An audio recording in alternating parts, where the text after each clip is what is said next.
ओम नमो भगवते वासुदेवाय नमः। स्वागत है आप सभी का आपके अपने YouTube चैनल उपासना की उपासना में।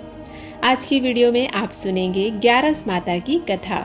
आइए अब सुनिए ग्यारस माता की कथा। एक बार एक राज्य में एक राजा रहा करता था। राजा बहुत ही बुद्धिमान बलशाली था। राजा सदैव अपनी प्रजा का बहुत अच्छे से ध्यान रखता था। प्रजा भी अपने राजा को बहुत पसंद करती थी। राजा की 2 बेटियां थीं। राजा अपनी दोनों बेटियों से बहुत प्रेम करते थे। राजा की छोटी बेटी देखने में बहुत सुंदर और आकर्षक थी, जबकि राजा की बड़ी बेटी छोटी बेटी के मुकाबले थोड़ा कम सुंदर थी। राजा की छोटी बेटी ग्यारस माता की पूजा किया करती थी और सभी लोग राजा की छोटी बेटी से बहुत प्रेम करते थे और उसकी बहुत प्रशंसा भी किया करते थे। राजा भी अपनी छोटी बेटी को बड़ी बेटी से अधिक प्रेम करता था, जिस कारण राजा की बड़ी बेटी को अपनी छोटी बहन से बहुत नफरत होने लगी थी। राजा की दोनों बेटियां जब बड़ी हो गईं, तब एक पड़ोस के राज्य में रहने वाला राजकुमार राजा की बड़ी बेटी के लिए रिश्ता लेकर आया। लेकिन जैसे ही उस राजकुमार की नज़र राजा की छोटी बेटी पर पड़ी, तो वह राजकुमार राजा की छोटी बेटी पर मोहित हो गया और उससे पहली ही नज़र में प्रेम कर बैठा। उस राजकुमार ने राजा की बड़ी बेटी के साथ विवाह करने से मना कर दिया और उसने राजा से कहा कि मैं आपकी छोटी बेटी से विवाह करना चाहता हूँ। जिसके बाद राजा की बड़ी बेटी यह देखकर अपनी छोटी बहन से बहुत क्रोधित हो गई और राजा की बड़ी बेटी ने अपनी छोटी बहन को अपना सबसे बड़ा दुश्मन मान लिया। राजा की बड़ी बेटी ने अपनी छोटी बहन से बदला लेने का निर्णय लिया, इसलिए उसने अपनी छोटी बहन को जान से मारने की योजना बनाई। राजा की बड़ी बेटी ने अपनी छोटी बहन को मारने के लिए सबसे पहले एक लड्डू में जहर मिलाकर अपनी छोटी बहन को दे दिया और उसको लड्डू खाने के लिए कहा। लेकिन लड्डू खाने के बाद भी छोटी बहन को कुछ नहीं हुआ। बड़ी बहन यह देखकर बहुत आश्चर्यचकित हो गई, लेकिन बड़ी बहन ने हार नहीं मानी और उसने जब रात में छोटी बहन अपने कमरे में सो रही थी, तब एक मटके में सांप रखकर उसे कमरे में छोड़ दिया। लेकिन सांप भी छोटी बहन का कुछ नहीं बिगाड़ पाया। जिसके बाद बड़ी बहन ने अपनी छोटी बहन से कहा कि चलो हम लोग कुएं में से पानी भरकर लाते हैं। इसलिए वह अपनी छोटी बहन को पानी भरने के बहाने कुएं के पास ले गई और उसने अपनी छोटी बहन को कुएं में धक्का दे दिया। लेकिन छोटी बहन को तब भी कुछ नहीं हुआ, क्योंकि ग्यारस माता हर बार उसकी रक्षा कर रही थी और उधर बड़ी बहन अपने सारे प्रयासों के बाद असफल हो रही थी, जिससे वह बहुत क्रोधित होती जा रही थी। फिर उसने अपनी छोटी बहन के पास जाकर उससे खुद पूछा कि मेरी छोटी बहन, तुमको पता है भगवान ने सबकी मृत्यु एक निश्चित समय पर लिखी हुई है और कैसे तुम्हारी मृत्यु होगी, क्या यह तुम जानती हो? तब छोटी बहन ने अपनी बड़ी बहन को बताया कि हाँ, मैं तो जानती हूँ कि मेरी मृत्यु कैसे होगी। छोटी बहन से यह सुनकर बड़ी बहन मन ही मन बहुत प्रसन्न होने लगी और उसने अपनी छोटी बहन से कहा कि मुझे अपनी मृत्यु का राज बताओ। छोटी बहन ने अपनी बड़ी बहन से कहा कि मेरी मृत्यु तो एक तोते में है। जो तोते के गले में एक हार है, उससे मेरी मृत्यु होगी। जब तक कोई भी व्यक्ति तोते को मारकर वह हार अपने गले में पहनेगा, तो मैं मूर्छित हो जाऊंगी और जैसे ही उस हार को अपने गले से उतारेगा, तो मैं वापस से जीवित हो जाऊंगी। अपनी छोटी बहन की मृत्यु का राज जानकर बड़ी बहन बहुत ही खुश हो गई और उसने अपनी छोटी बहन को मारने के लिए उसके पालतू तोते को ढूंढना शुरू कर दिया और छोटी बहन को इस बात का आभास भी नहीं होने दिया।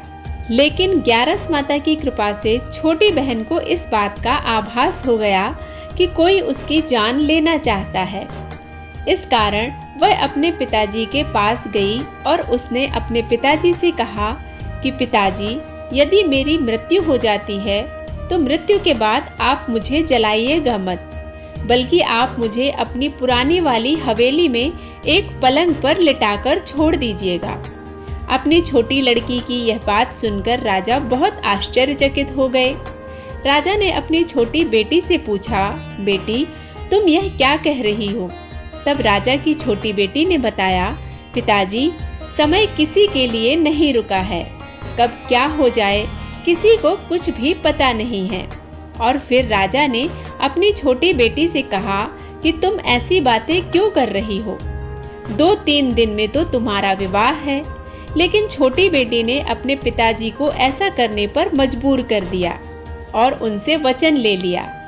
राजा ने भी अपनी छोटी बेटी की बात स्वीकार कर ली और 2-3 दिनों के बाद जब शादी का समय आया तब राजकुमार बारात लेकर राजा के घर आया और राजकुमार और राजा की छोटी बेटी का विवाह शुरू हो गया।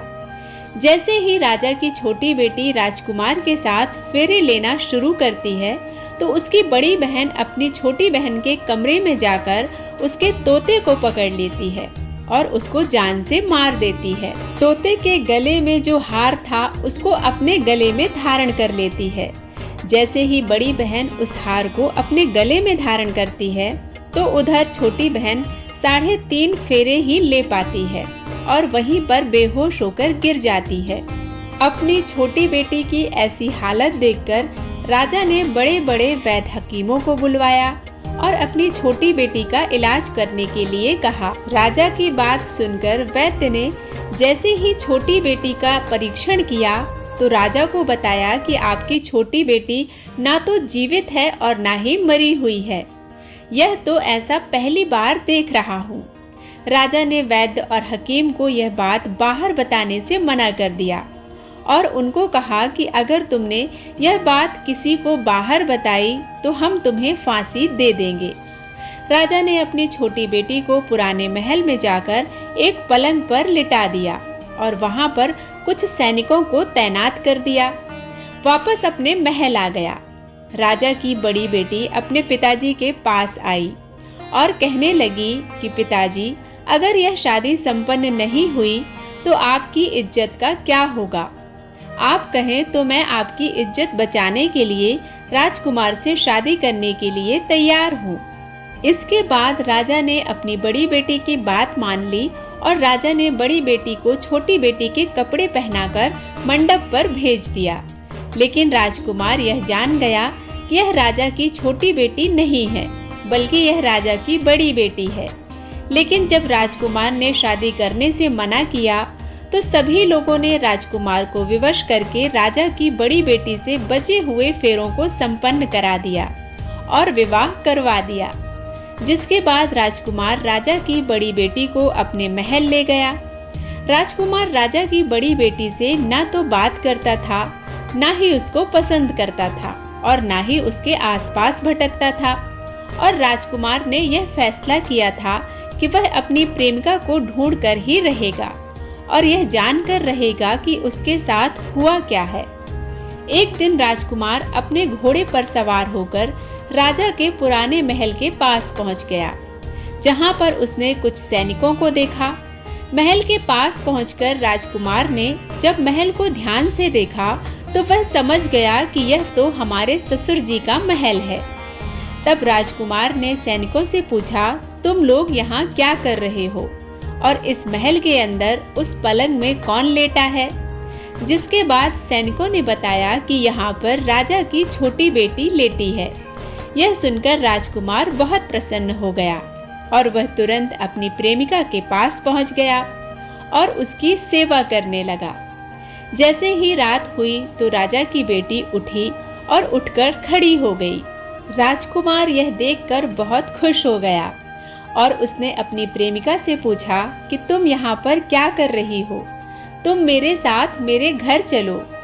राजा की छोटी बेटी ने राजकुमार को सारी बातें बता दी कि मेरी जान एक तोते में बसी थी और मैंने यह बात सिर्फ अपनी बड़ी बहन को बताई थी और मुझे पता है कि उसने ही मुझे मारने का प्रयास किया है। उसके पास एक हार है जिसको वह सुबह पहन लेती है और रात को उतार देती है। जब तक वह हार को पहने रहती है तब तक मैं मूर्छित रहती हूँ, और जैसे ही वह हार को उतार देती है तो मैं जीवित हो जाती हूँ। और जब तक मेरी बड़ी बहन के पास वह हार है तब तक मैं ऐसे ही जीवित और मूर्छित होती रहूंगी। अगर मेरी बड़ी बहन के पास जो हार है वह मेरे हाथ लग जाए तो मैं हमेशा के लिए जीवित हो जाऊंगी। राजकुमार यह बात सुनकर राजा की छोटी बेटी के पास रहने का निर्णय ले लेता है और उसने अपने बचे हुए सारे फेरे उस पलंग पर लेटी हुई राजा की छोटी बेटी के साथ ले लिए और अपना विवाह पूर्ण कर लिया और वहीं पर रहने लगा। देखते ही देखते कुछ समय में राजा की छोटी बेटी और राजकुमार की पत्नी गर्भवती हो गई। एक दिन राजकुमार को किसी काम से बाहर जाना पड़ा। तब छोटी बहन के पेट में बहुत तेजी से दर्द होने लगा। दर्द से तड़पती हुई राजकुमारी ने ग्यारस माता का आवाहन किया, जिसके बाद वहां पर ग्यारस माता प्रकट हुई और उन्होंने अपनी भक्त की पुकार को सुनकर उसके दर्द को दूर किया और उसे एक सुंदर स्वस्थ पुत्र प्रदान किया। और वहां पर उसी समय अचानक से राजकुमार भी आ गया। राजकुमार ने ग्यारस माता को देखा तो वह आश्चर्यचकित हो गया और उसने तुरंत माता को प्रणाम किया। और ग्यारस माता ने राजकुमार से कहा कि जब तुम्हारा यह बालक 5 वर्ष का हो जाए तो तुम अपनी पत्नी का हार लाकर उसके गले में डाल देना। इस घटना के बाद देखते ही देखते राजकुमार और राजा की छोटी बेटी का पुत्र 5 वर्ष का हो गया। राजकुमार अपने बेटे से कहता है कि बेटा, मैं कुछ काम से बाहर जा रहा हूँ, तुम अपनी माता का ध्यान रखना, और वहाँ से चला जाता है। राजा को बाहर निकलता देख बड़ी बहन के सैनिक देख लेते हैं और बड़ी बहन को जाकर सारी बातें बता देते हैं। उसके बाद बड़ी बहन अपनी छोटी बहन के पुत्र को वहां से उठवा लेती है और उसको मरवा देती है। छोटी बेटी के पुत्र के 2 टुकड़े करवा देती है। पहला टुकड़ा चक्की के पास छुपा देती है और दूसरा टुकड़ा अपनी पलंग के नीचे रख लेती है। अब ग्यारस माता भिखारी का रूप लेकर आती हैं। एक भिखारी का रूप रखकर बड़ी बहन के पास चली जाती हैं, जिसके बाद वहां पर भिक्षा मांगने लगती हैं। बड़ी बहन अपने नौकरों से कहती है कि जाकर भिक्षा दे दो, लेकिन जैसे ही नौकर ग्यारस माता को भिक्षा देने के लिए आते हैं तो माता उन्हें मना कर देती हैं और कहती हैं कि मैं तुम्हारी महारानी से ही भिक्षा लूंगी। उसके बाद बड़ी बहन स्वयं ही भिक्षा देने के लिए माता के पास आती है। तब माता एक बिल्ली का रूप लेकर उसके कमरे में चली जाती हैं। वहां पर छोटी बेटी के पुत्र के 2 टुकड़ों को आपस में जोड़ देती हैं और उसे जीवित कर देती हैं। उसे वहां से ले जाती हैं। ग्यारस माता उस बालक को ले जाकर राजा की छोटी बेटी को दे देती हैं। राजकुमार जब अपने बेटे को देखता है तो उसे लेकर अपनी पत्नी के पास आता है और उससे कहता है कि तुम इसका ध्यान रखना। अगर तुम इसका अच्छे से ध्यान रखोगी तो मैं तुमसे बहुत ही प्रेम से बात करूंगा, तुम्हारे साथ भोजन भी करूंगा। एक दिन राजकुमार अपने बच्चे से कहता है कि तुम अपनी माँ से उनके गले का हार मांग लो। जिसके बाद राजकुमार का लड़का अपनी माँ के पास जाता है और कहता है कि माँ, मुझे तुम्हारा हार चाहिए जो तुमने अपने गले में पहन रखा है। यह सुनकर पहले तो बड़ी बहन बहुत क्रोधित होती है, पर उसको जब यह बात याद आती है कि राजकुमार ने कहा था कि अगर मैं इस बच्चे का ध्यान अच्छे से रखूंगी तो वह मुझसे बात करेंगे, जिसके कारण वह उस बच्चे को गले से निकालकर हार तुरंत दे देती है और वह बच्चा तुरंत उस हार को लेकर अपने पिताजी के पास जाता है और उन्हें वह हार दे देता है। तभी राजकुमार अपने बेटे को लेकर वहां से जाने लगता है और अपनी पत्नी से कहता है कि तुम हमारे लिए खाना बनाकर रखना, मैं शाम को घर आकर तुम्हारे साथ ही खाना खाऊंगा। वह अपने बेटे को लेकर वहां से चला जाता है, जिसके बाद वह राजा के पास जाता है और उनको सारी बातें बता देता है। राजा अपनी बड़ी बेटी की इस करतूत को सुनकर बहुत क्रोधित होते हैं और अपनी परवरिश पर ही दोष देने लगते हैं। राजा राजकुमार को अपनी छोटी बेटी के साथ रहने के लिए आदेश देते हैं जिस प्रकार ग्यारस माता ने राजा की छोटी बेटी का साथ दिया, उसकी रक्षा की, उसी प्रकार से ग्यारस माता हम सभी पर अपनी कृपा बनाए रखें। उम्मीद है यह कहानी आप सभी को पसंद आई होगी। यदि पसंद आती है तो वीडियो को लाइक करके चैनल को सब्सक्राइब करना बिल्कुल मत भूलिएगा। बेल बटन प्रेस कीजिए ताकि नए वीडियोस आप तक रोज पहुंच सकें। मिलती हूँ एक नई कथा के साथ, तब तक के लिए जय श्री कृष्णा, राधे राधे।